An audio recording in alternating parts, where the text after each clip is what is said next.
I'm Jacob Courtwright, and this is The Locker Room.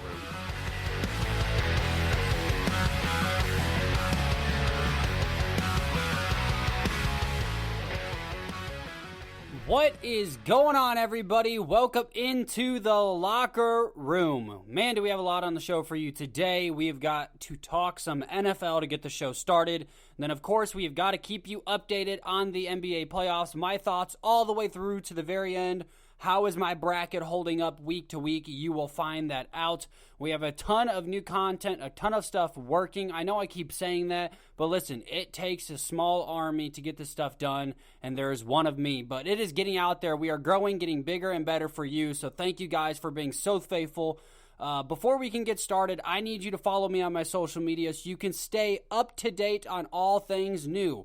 The Locker Room Podcast 615 on Instagram, The Locker Room Host Jacob on Facebook, TLR with Jacob on Twitter, and The Locker Room 22 on TikTok. This episode is brought to you by FNX Fitness. Go to fnxfit.com, that is fnxfit.com, for all of your gym and health needs. From supplements to recoveries to gym clothing, everything you need for a healthier and happier lifestyle. And use your promo code TLRHOST. That is TLR Host for 15% off your order.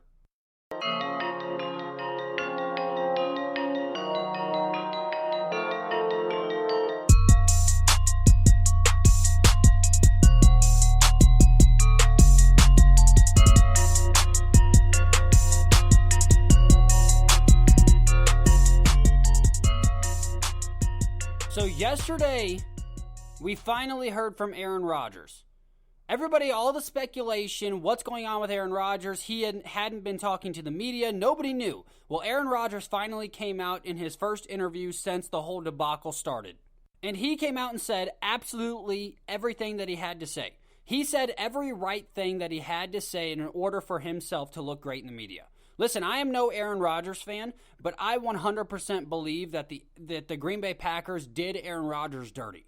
Refused to commit to Aaron Rodgers, refused to give him weapons. Then they ask him every year to carry them on his back all the way to an NFC championship, all the way to a Super Bowl. Like, they've given him absolutely no help in the draft classes as of late.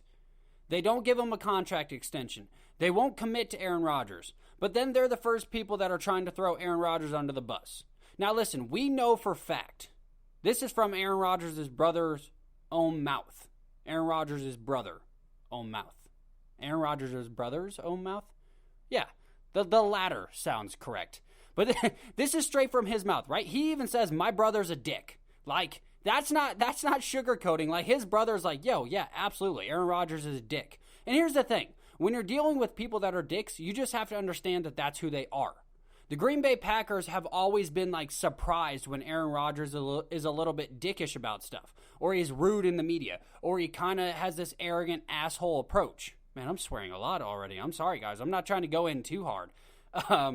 But like, they're acting like surprised, like, oh, we never thought that Aaron Rodgers would ever do that. We never thought that Aaron Rodgers would ever say that.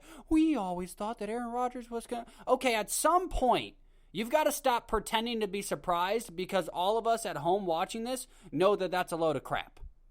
We know 100% that you guys and Aaron Rodgers have had a contentious relationship for the last few years. You've given Aaron Rodgers no help, and at some point this was going to come to blows. And it finally has. Aaron Rodgers did exactly what you did to him last year. You embarrassed the hell out of him on draft night by drafting Jordan Love. And so this year he said on draft night, listen, I'm going to embarrass the hell out of you and say I want out of Green Bay. I'm never playing there again. So we know that Aaron Rodgers is a prima donna, very, very difficult to deal with. But here's what I don't understand if I'm Green Bay. If I'm Green Bay and I know I have a prima donna superstar who is one of the greatest throwers of the football that we have ever seen, you do what it takes. If Aaron Rodgers isn't getting into off-field trouble, right? Like, he's not, his teammates seem to really like him. He's not ever in any off-field trouble, never any DUIs or any of that. You put up with whatever that superstar is doing. You don't think Michael Jordan, you don't think LeBron James, you don't think these guys were very difficult to deal with, especially the Kobe Bryants of the world, Shaquille O'Neals? Like, if these guys aren't getting into trouble outside with like the law, or if these guys aren't disintegrating your locker room, if the guys in the locker room respect that person and like that person enough that they're going to give their all for that person, you do what it takes to make sure that this person stays around, especially when they're a once-in-a-generation type of talent like Aaron Rodgers.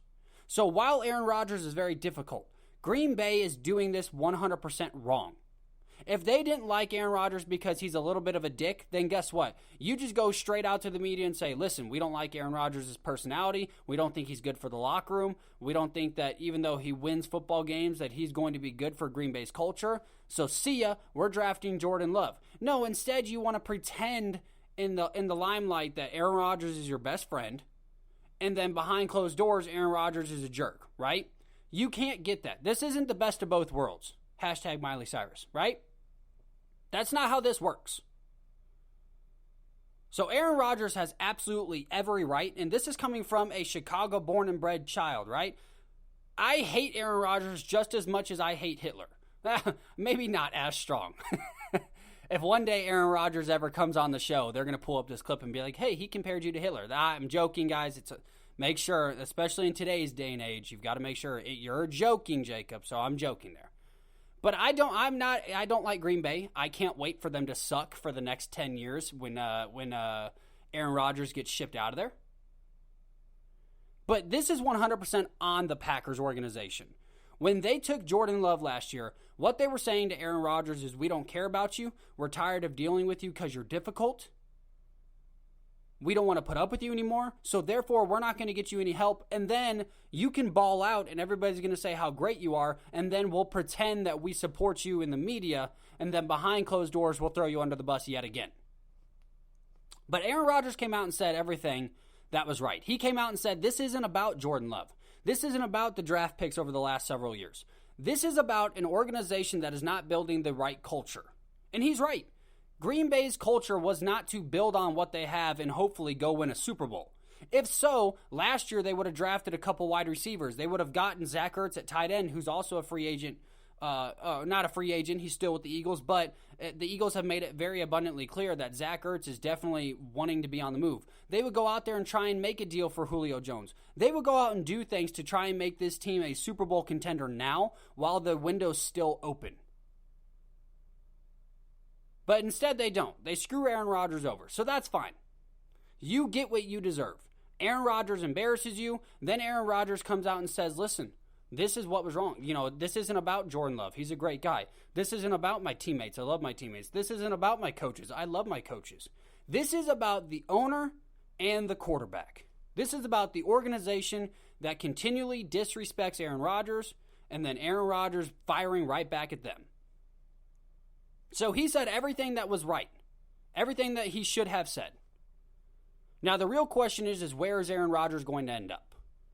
Because I keep seeing, Aaron Rodgers is going to return to Green Bay, and the Green Bay Packers are going to be, in the Super Bowl conversation. I don't see how you mend this relationship unless somebody gets fired. And that's somebody not being Aaron Rodgers or Matt LaFleur. Right? He seems to apparently, from what we hear in the media, now we don't know if this is true or not. I'm sure Aaron has a lot to do with some of the drama behind closed doors because let's face it, he's a dick. His own family says so. But at the end of the day, you mend the bridge with this guy and you take a once-in-a-generational type quarterback and you build on top of that. So instead you screwed him over. You're in this entire qualm in front of the public eye. All thanks to someone in Aaron Rodgers' camp leaking apparently all this information. And Aaron Rodgers came out and said, listen, this isn't about my teammates. This isn't about anything else but an organization that doesn't have the right culture. What do great teams have in common? What do great teams have in common? That the team themselves are built on a culture of a buy-in system. Every team that has won a championship, now I can't say every team because I don't know for sure, but just about every team that has won a championship, every player in an interview talks about the culture.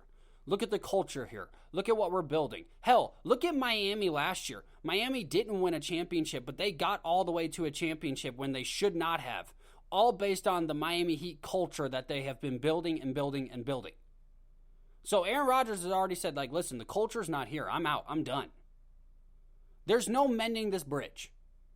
I don't care what you say, Aaron Rodgers has got to walk out that door. It is best at this point for both sides. Listen, if I'm Green Bay, you keep signing all these quarterbacks. You just signed Jeff Driscoll. You've just signed, oh, goodness gracious, I can't think of his name out of Jacksonville all of a sudden.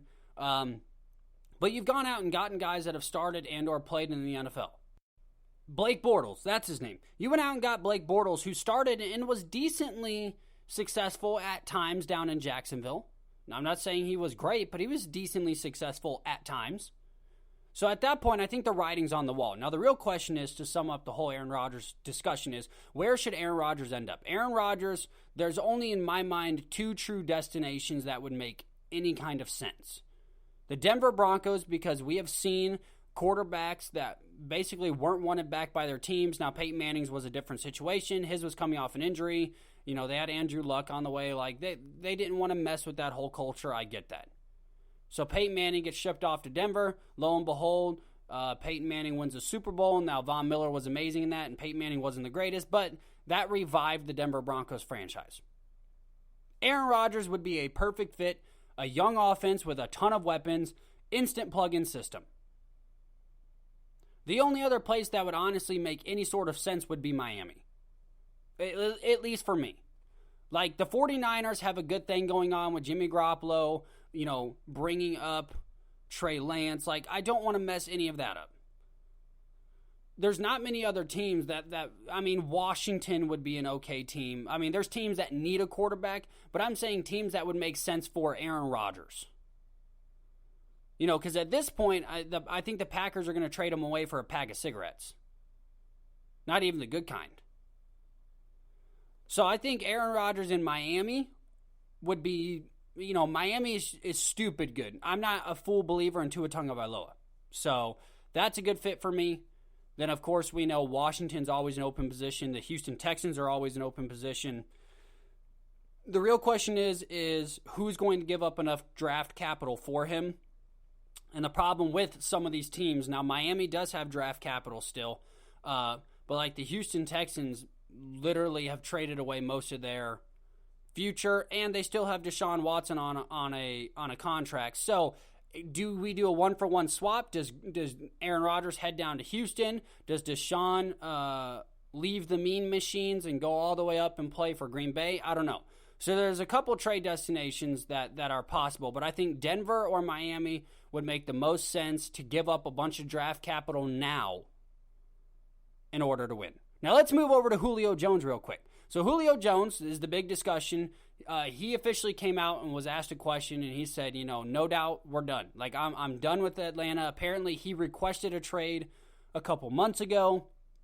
Atlanta honored that trade and said, yes, we're going to start looking for suitors for you. That's fine. So Atlanta wants a first-round pick. Most people believe that he is only going to be good enough for a second-round pick, and the big argument right now is injuries, right? And don't get me wrong. If I'm a team, I'm giving up a first-round pick for Julio Jones. I don't care about injuries. A guy like Julio Jones, who is a generational type talent, who literally most people would say is the best wide receiver in the league when healthy, you give up a first-rounder for him. Because even if you squeeze 2 to 3 good years out of him, like, that's enough for that first-round pick. At that point, your first-round picks will recuperate and you'll be fine for the next year. So if I'm anybody looking for a wide receiver, and this wide receiver position could change not only the dynamic of my team, but could change the winning culture of my team or explode you even further into the championship column, there's a couple teams that I think Julio Jones would be perfect fit for, and here they are. At number 5, the Baltimore Ravens. The Baltimore Ravens, even though they got wide receivers in this draft, even though we saw them build on their offensive line, they've got running backs. They've got Lamar Jackson. The one thing that they've never been consistent at since Lamar took over is passing the football accurately. Passing the football consistently. We've seen a lot of deep bombs after they've run the ball 75 times. Well, guess what? That only works so many times in a season until you run into the right team.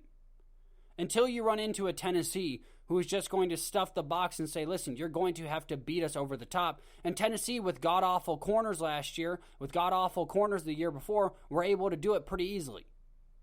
When you run into Kansas City, who has good DBs and also a good front line, like, there's only so much you can do when you run up into a good defense. Julio would change culture there and would make Hollywood Brown and Rashard Bateman and all of these guys, it would make that offense explode. It would make that offense two-dimensional as opposed to one-dimensional. Even with the addition of Rashard Bateman, I still don't think this offense is off the ground, ready to skyrocket into the future. Right? Like, this offense still needs somebody, and I think that somebody could be Julio Jones. At number 4, the New England Patriots. Now, the only reason I don't have the New England Patriots any higher is the New England Patriots need to figure out who's going to be at the quarterback helm first. Because if it's Cam Newton, this isn't a great fit for Julio Jones. Cam Newton has not been able to deliver an accurate, deep football for several years now. He's been battling injury. The offense that they built around Cam Newton is very run-centric. It's very short routes. Listen, Julio Jones, while he's an amazing possession receiver, while he's a great playmaker, you don't want a guy like Julio Jones only running 5-and-ins. You don't want Julio Jones only running button hooks. Right? You've got to let this guy open up. You've got to be able to open up your playbook. And if Mac Jones is your starting quarterback, if Mac Jones is your guy, then this is a great spot for Julio Jones. The best thing you can do for a young quarterback is give him as many weapons as possible. And Mac Jones is very good when playing with Jalen Waddles and Devontae Smith, right? So give him Julio Jones, one of the best, if not the best, wide receiver in the entire NFL when healthy. So that makes complete sense. With Cam Newton, I don't think it makes a lot of sense. We've got to understand that the Patriots can't give up so much draft capital for the future, especially if they're not especially if Mac Jones needs some time. He's going to need some weapons when he comes in as well. Like, you're going to have to be able to draft wide receivers in the future for your young star quarterback in Mac Jones. So if Mac Jones is your guy, I think Julio's a great chance to take for the next 3-4 years with Mac Jones. I think that would be a very good fit. At number 3, this might not be the place that Julio wants to end up, but I think the Jets would be a very nice spot for Julio Jones. You've got a nice young quarterback in Zach Wilson. We'll see how he plays this year. You just went and got homeboy from the Tennessee Titans, Corey Davis, who we saw last year, when paired with a dynamic wide receiver like A.J. Brown, was a very, very, very productive wide receiver and was worth his money that the Jets paid him. So if he goes to New York, you now give Zach Wilson not only just dynamic weapons, you give him one of the best receivers in all of football. You pair him alongside one of the better secondary wide receivers in Corey Davis. And I'm people that are arguing, oh, Corey Davis is trash, he's garbage. Listen, Corey Davis didn't live up to the hype that he was, which was the number 4th overall pick. But Corey Davis last year was an excellent wide receiver for the Tennessee Titans, and that was because there was another wide receiver that demanded more attention, which was A.J. Brown. So this would be a perfect tandem. It would put Corey Davis at ease and back at home, and not the number 1 guy like he's going to be in New York, which I don't think would benefit him. But it would also give Julio Jones another guy like, hey, it's the Calvin Ridley to my Julio Jones again. You know, Corey Davis a little bit better of a catcher than Calvin Ridley, not as fast, a little bit better route runner than Calvin Ridley. So you're basically just one-offing and saying, hey, we're going to take another dynamic duo, put them up north, give them to Zach Wilson at number 3. At number 2, the Tennessee Titans. What better way to solidify your offense than having the best running back in the NFL? And I can confidently say that because this man's rushing for 2,000 plus yards for the last 3 seasons and having arguably the best wide receiver in the NFL on the same team. What better way to give your team the highest chance at a Super Bowl than to add a guy like Julio Jones? Listen, we have seen the Titans finally take chances on big-name guys. They took a chance on Jadeveon Clowney. While Jadeveon Clowney was a complete washout, was trash, was absolute garbage for the Titans, got hurt halfway in, barely had any touches on the quarterback. I appreciated the fact that us Titans fans, and yes, I know I say us Titans fans, I'm split, guys, between the Bears and the Titans, for those of you that don't know. Born and raised in Chicago, lived in Nashville the last 13 years, so I have a soft spot for the Titans, I should say. But what better way to finally turn this franchise into a serious Super Bowl contender than to add a dynamic weapon in the passing game? What we have lacked for the last several years, especially what the Titans have lacked for the last several years, is they have lacked a guy that demands so much attention on the outside that it allows the guy in the backfield to be even more dynamic. And I know that might sound weird, but let me break it down. So A.J. Brown and Corey Davis, although they both had Corey Davis had a very good year last year, another very good year for A.J. Brown, they don't demand the heavy attention that a Julio Jones would. Now, A.J. Brown, and we'll talk about this the closer we get to the NFL season, A.J. Brown is starting to demand that higher of attention. But if you pair A.J. Brown with a Julio Jones, with a Reynolds from Los Angeles that came on over in the offseason, now you have an elite passing game with an elite running game, right? Last year they had a good passing game, not a great one, not a very good one, just a good passing game with an elite running game. You could instantly make yourself an elite offense, one of the best offenses in the NFL, adding this one player. And if it's worth a first-round pick for the Titans, I think it is. Listen, they whiffed on a first-rounder last year. Isaiah Thomas is no longer in the NFL. Literally got cut by the Titans, was going to Tennessee Tech parties as a 21-year-old NFL player. Then he went and got shipped to Miami, and they cut him not too long after. Like, he's out of the league. So why not whiff on another one? Why not take the chance? If Julio gets hurt and it's a complete wash, well, then guess what? You're in the same story that you were last year with the Jadeveon Clowney, the year before that with Isaiah Thomas. Like, you're in the exact same boat. So the Tennessee Titans would make complete sense. I think this would make the Titans a scary threat to be Super Bowl champions, and I'm not trying to make this up. And then the team that's in our division at number 1, the Indianapolis Colts. They have a guy in T.Y. Hilton that needs desperately a guy on the other side of the football that will give him open lanes, will give him space to run, will give him space to go over the top. While I like Micah Pittman Jr. very much, and I raved about him, I said he's one of the better wide receivers in the draft, and I think he will be a very good player, he is still not in the take over now mode, right? Like, he still has 1 or 2 years before he's going to be in that. In my personal opinion, he might be in that elite catcher of the football category. Not best wide receiver, but one of those guys that just has sticky hands. He's a big body, a very good possession wide receiver. Very much like a Michael Thomas.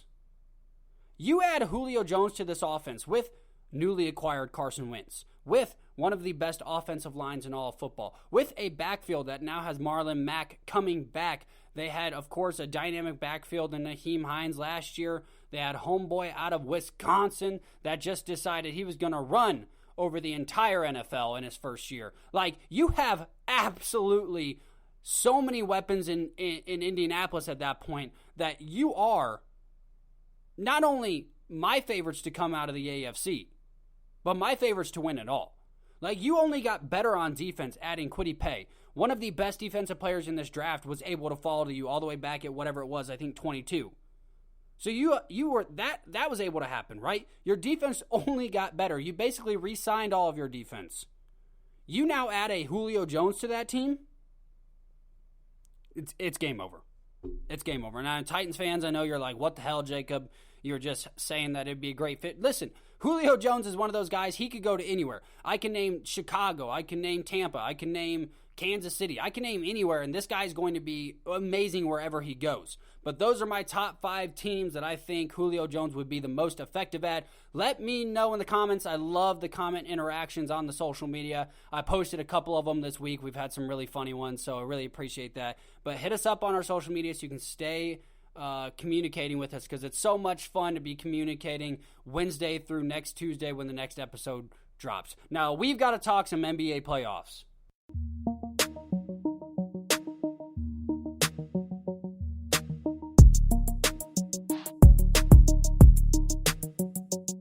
So this year, the NBA playoffs are a whole lot more interesting than maybe in years past, especially these beginning rounds. Whereas usually in the past, your 1 has your basically you have your buys. Your 2s and 7s aren't that great of a matchup. Your 3s and 4s, your 3s and 5s, these games are just okay. Your 3s and 6s, they're okay matchups.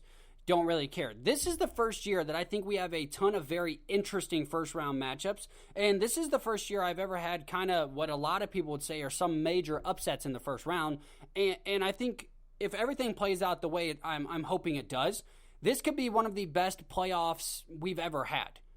That's how much I think talent-wise this NBA stacks up in time. Like, there are a ton of what you would call, like, very good to super teams this year, right? You could say the Nets, for sure, a super team. You could say the Lakers, probably a super team. You could say the Clippers, they joined up to form a super team. You could say, well, the Bucks got Drew Holiday. You could say they're trying to form a super team.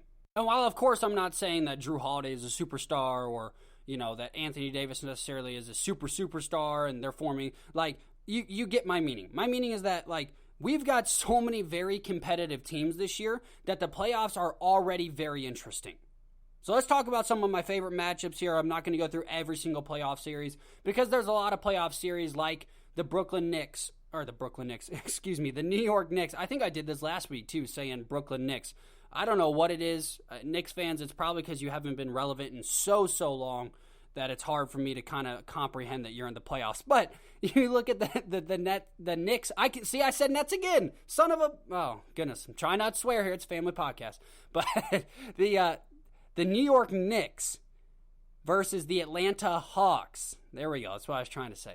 That's a very fun matchup, right? Like, that's just classic NBA. The Hawks are very competitive. Everybody likes Trae Young. Even though, I'm sorry, Trae Young, you got to get some hair plugs or something, buddy. I'm not trying to be mean here, but he's a little bit balding up at the top. But you're an amazing player. You hit a absolute dagger floater to win the game. You know, when the whole crowd is chanting F you, and you stick it right to them. What an amazing playoff moment, right? Absolutely amazing. Neither of these teams are real competitive when it goes past this round, right? Both these teams are most likely going to get blown out by whoever they play next. And I think that matchup would be the winner of the 76ers, if I'm not mistaken, not looking at my bracket right now. So, that's just fun basketball, though. Watching the Knicks be relevant again, watching the Hawks be competitive, and a guy like Trae Young, who's an explosive young talent, it's a lot of fun. So I don't need to dive in and dissect those playoff series, because even though I have the Knicks winning in 7, like, whoever wins that game, it doesn't matter. You're going to get blown off the floor. Same thing with the Nuggets or the Portland Trailblazers. I'm a big Dame Dollar fan. I love Nikola Jokic. I'm a big fan of these guys. Like, there's a lot of guys I like on both of these teams, but at the end of the day, whoever wins this game is just about to get smacked in the second round by the Los Angeles Lakers, a Los Angeles Lakers team that I will guarantee you will win tonight and win big. But that's just fact. But let's look at the more interesting and fun matchups. So the first matchup, of course, we got to talk about the Dallas Mavericks versus Los Angeles Clippers. Now, I predicted, it's written in stone. Like, there's no way I can go back and say, well, I never said that, or I didn't. I predicted from the beginning that this was going to be an upset, that the Dallas Mavericks were going to win in 7. Here's the reason I say that. So I think the Dallas Mavericks are one of the worst matchups that the Clippers could have. The Clippers, bless their hearts, they tried to avoid the Lakers as long as possible, which I preached was a horrible idea. You want the Lakers now when they're vulnerable. You want the Lakers in the second round when they're very vulnerable, when they're still trying to get into shape. Clearly, you can see that these guys are out of shape. I mean, Anthony Davis was sucking wind 13 minutes into the game, right? Like, you want the Lakers early. You want Portland early. You want Portland in the second round, a team that you have beaten, or in the first round, a team that you were undefeated against. You want to dominate those kind of guys early and have an easier road later in the playoffs. So you can build your way up for the giant championship game and have plenty of rest, and you're not having to have 7-game series with potentially the Lakers, which I don't think you're going to get there, so it doesn't matter. So the Clippers screwed themselves. I don't want to hear, Clippers fans, or those of you who are just hating on me because I'm a LeBron fan and LeBron's the greatest player of all time, you know who you are. Love you to death. Thank you for listening. But, like, everybody giving me crap for me picking the Mavericks over the Clippers. Here's a couple of reasons why. You saw in Game 1 why. Luka Doncic is the best player on the court on both sides of the basketball. Not on defense. What I mean by both sides is on the Clippers bench and on, of course, the Mavericks bench. Definitely not on defense. But Luka Doncic is the best player. He looks like the best player. He single-handedly is taking a Dallas Mavericks team that is a very good team. Not saying that they're bad, but he's uplifting them more than I think any other superstar honestly could right now. Like, he's having an impact like LeBron James has impacts on teams. Like, he's just that kind of guy. He literally is the reason that they started dominating in the first half, and he's so dynamic with the basketball, not only dribbling and picking his shots, even though he missed a couple big ones, but he's still a very young superstar, only 22 years old, carrying this franchise. But he's just too hard to guard, and he uses screens really well, and he's a very smart passer of the basketball. He's not necessarily an amazing passer, he's a smart passer. So he makes the easy passes. Kristaps Porzingis is an all-star, should be an all-star, or get back into that form. We've seen him in all-star form before. If Kristaps Porzingis can slowly catch up with Luka Doncic, this team not only has a real shot of dominating this series with the Clippers, this team has a real shot of making some noise deep into the playoffs. That's just fact. Luka's that hard to guard. Luka is arguably top 5 best players in the NBA right now. Now, I'm not going to say that he is. I'm not going to say that he isn't. I'm just saying arguably. Look at his numbers and look at what he's doing with that franchise. He's arguably a top 5, top 6 player in the NFL, in the NBA. Guys, I just can't talk today. Good grief. But Luka is that guy. He is that guy. He is a guy that if he were able to will this Mavericks team to a championship in the next couple of years, he is that guy that has the potential to be in that GOAT conversation. And I promise you, I'm not just saying this crap. Many notable people have already said this today. You've seen Colin Cowherd, you've seen Stephen A, you've seen Nick Wright, one of my idols when it comes to sports talk. These guys are all saying the same thing. Like, Luka Doncic wants to go down as the greatest player in history, and he said that out loud. Now, I don't think he ever will. There's no one that's ever going to top what LeBron or Jordan have ever done. But Luka Doncic is going to be in that conversation if he continues to uptick like he is. 22 years old. He's averaging 30, 10, and 10 in the playoffs. He's averaging a triple-double at 22 years old against arguably the 2 best wing defenders in all of basketball, is so what we're told. And so let's get back to the game. What we saw Kawhi Leonard is now having to carry too much of an offensive burden. He can't be effective enough on the defensive side of the basketball. Like, they're saying that he's going to take Luka for basically the whole chunk of this game tonight. And I don't understand how they think that that's going to be any better. Because we saw Paul George try to do the same thing. And Paul George was just eaten alive. Because the Mavericks do, what the Mavericks do is they just do pick, find the right matchup. Pick, kick to the open guy from all the switches. Kick, drive and get fouled. It is old school, obnoxious, but effective basketball when you have a guy like Luka Doncic. There's not many teams in the NBA that could run that style offense. There's just not. So while it's tedious, while it grinds you down, it's smart. And it is one of the Clippers' biggest weaknesses because they are extending offensive possessions. And Kawhi Leonard and Paul George, they both have to score 28 or 30 plus in order for this Clippers team to have a chance. While everybody keeps saying this Clippers team has such a deep bench, this Clippers team has blah, blah, blah, I don't think this Clippers team has enough firepower to keep up with most teams in the NBA. That's just me. And I thought what we saw in Game 1 was Luka Doncic, who also only scored 1 point down the stretch, had 2 air balls, and they still won by 10. We saw Luka Doncic just maintain the game. Like, he missed a couple shots, great. Only had 1 point, great, but he had 4 assists. Kristaps Porzingis finally started coming alive towards the end. And we all know, you know what the exclamation point of the entire game was? Kristaps Porzingis, just nice little screen, nice little slip to the basket. They're double teaming, triple teaming Luka. Luka makes a very smart pass, just an easy dunk for Kristaps Porzingis. Boom. Nailing coffin. I don't want to hear that Kawhi and Paul George are the best wing defenders when they can't stop a 22-year-old kid for the Dallas Mavericks that single-handedly is taking this team probably deep into the next round. If they're able to win like I think they are, I think they can take whoever they play next 6, 7, hell, they'll probably even have a chance to win it. The Clippers do not have enough firepower off their bench to keep up with scoring. The regular season stats don't matter. I don't matter that you were the best free throw shooting team. It don't matter that you were the best 3-point shooting team either. Like, it doesn't matter.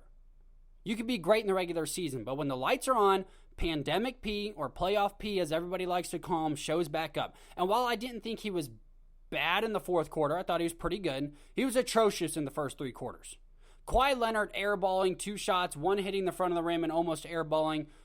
He can't play the tough defense that he needs to. Kawhi Leonard has never been asked to put an entire franchise on his back.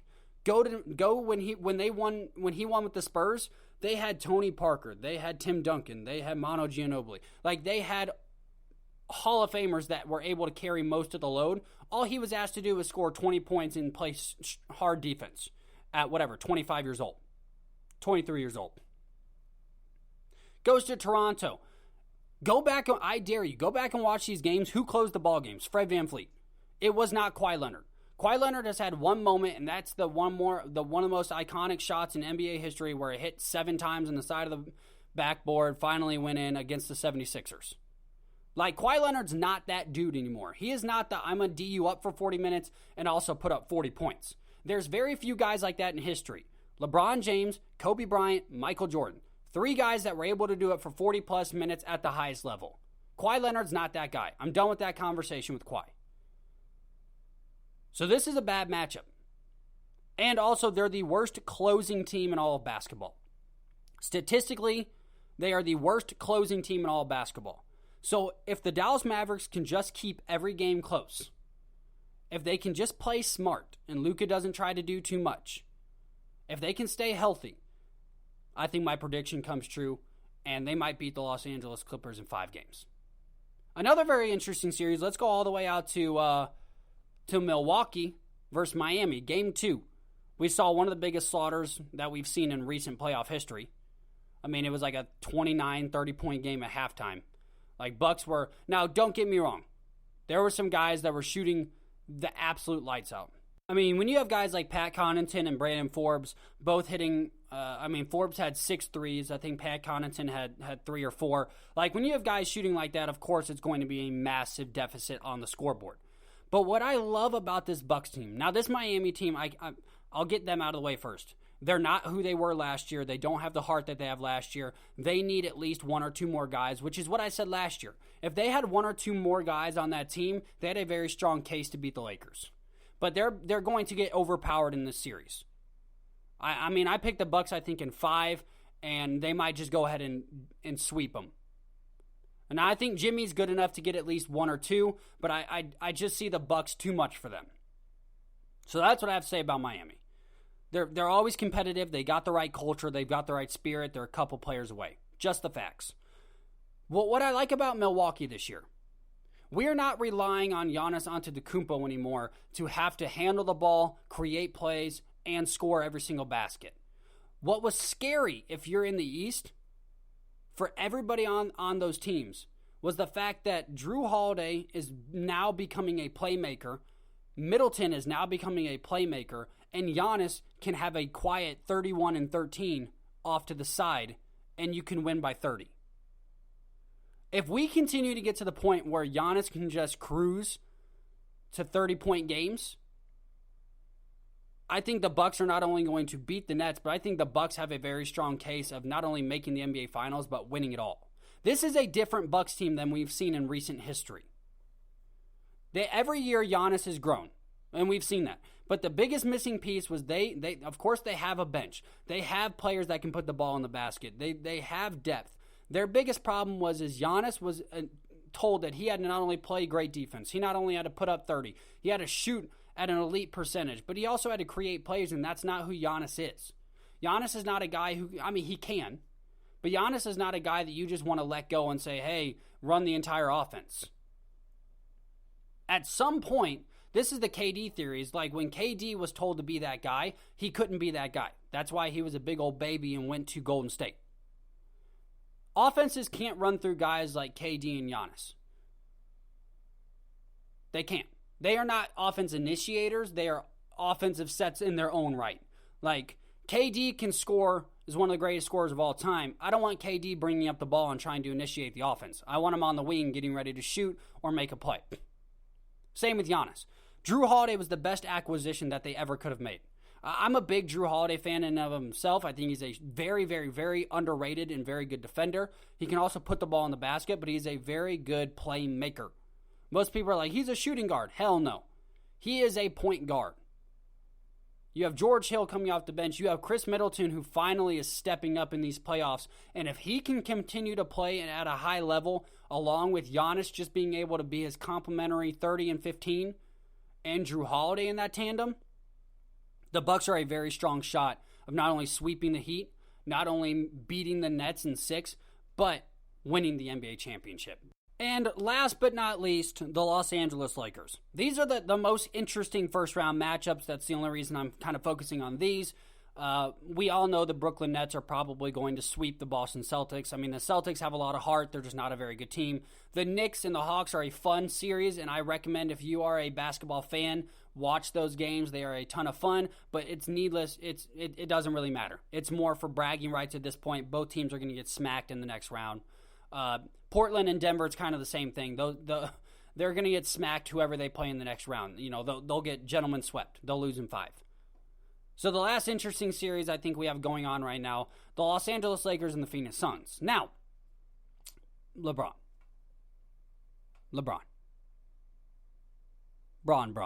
King James. King James. I'm sorry, bud. But you got to stop flopping, my man. You got to stop.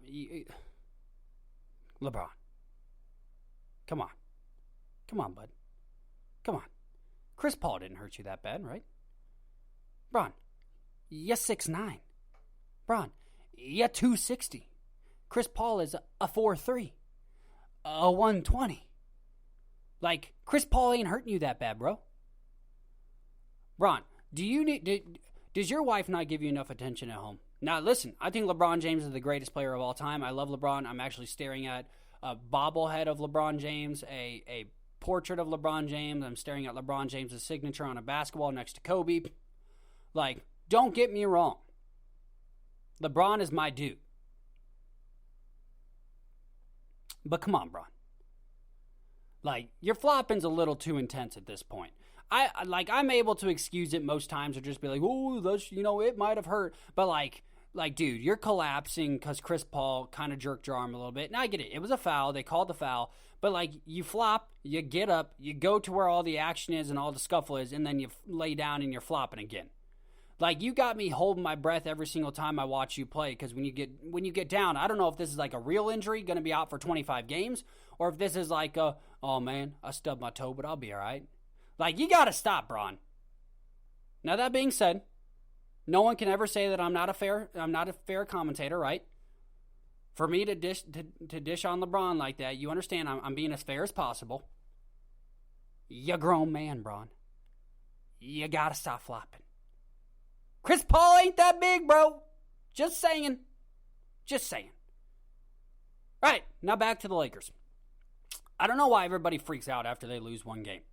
Oh, LeBron James is done. Oh, the Los Angeles Lakers are gone. Oh, it's never good. Like, guys, this happens every single freaking year. Every year the Los Angeles Lakers do this. Every year, not even just the Los Angeles Lakers. Every year LeBron James does this. He'll lose the first game. He feels out what the other team wants to do. Then he comes out and he dominates, usually 4 straight, sometimes, 2 games or 3 games in a row. Like, this is just what he does. He likes to feel it out. He likes to think how teams are going to play him. What are their setups? What are they trying to do to us? And then he dissects that. He's the smartest player to ever play the game. Maybe him and Magic Johnson are pretty close, right?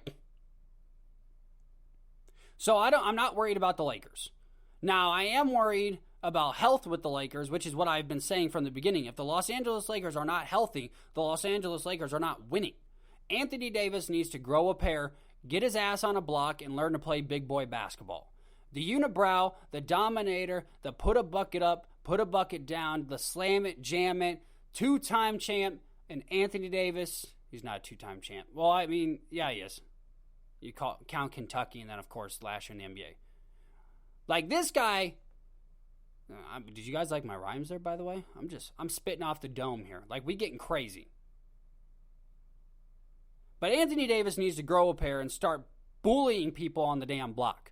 Stop. I don't care that you can shoot. This is what I've said about Joel Embiid. I don't care that you can shoot. It's great. It's a great arsenal that you have. It's a great tool in your toolbox. It's the extra slice of cheese on that sandwich you're bringing to lunch. But at the end of the day, what matters? The meat in between the frickin' bread. Your bread and butter is the mid-range and attacking the rim. You can get around big guys. You can dance on them. You can do a little shake. You can do a little bake. You can criss, you can cross. Put the damn layup up and stop taking fadeaways over DeAndre Ayton. So that being said, I might be a little emotional because I'm tired of watching LeBron do this little feel-out game stuff where he's very passive. But I just want to see Anthony Davis step into his own. Listen, you've won a championship. Listen, you are one of the top 10 players in the NBA. You need to start acting like it. You need to grow up, put your big boy pants on, and you need to go be that guy that was in the bubble. You need to go be that guy that just put up 46 on the Phoenix Suns 2 weeks ago. Listen, health aside, I'm not worried about the Los Angeles Lakers. The Los Angeles Lakers are still going to win this thing in 5, if not 6. I think I predicted 5. This is what happens every single year. Everybody panics. Everybody jumps off the LeBron chain. Next thing you know, the Lakers, win the national championship, win the championship last year. So I'm not clicking the panic mode button yet. And I think one of the biggest reasons I'm not going to click that panic button, I think at all, is the fact that Chris Paul doesn't look like he's going to be very, very effective going further into these series. So I think tonight's the night the Los Angeles Lakers have to get it done. If they don't get it done, I might be worried a little bit. Not counting them out, but if they go down 2-0, I think that's a very tough pill to swallow going into Game 3. But there it is. There's your NBA playoff review. Let me know how your teams are doing. Let me know how your brackets are holding up. Right now, my bracket's doing pretty good. Right? And I know we're very early. Very, very early. But it's lining up. And listen, if I get the Dallas Mavericks versus Los Angeles Clippers right, somebody owes me a beer. That's all I'm saying. Somebody owes me a beer. But there it is. Another show in the books, everybody. I want to thank you all for joining me. Listen, I can't do this without you. You can't do this without me. We are a team. The Locker Room Faithful are here. Thank you so much. If you enjoy the podcast, share it with a friend. Share.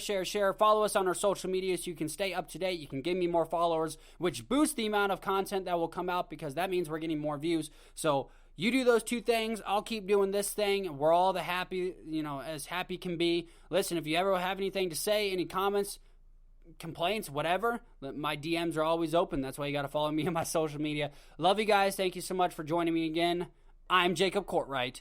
This is The Locker Room.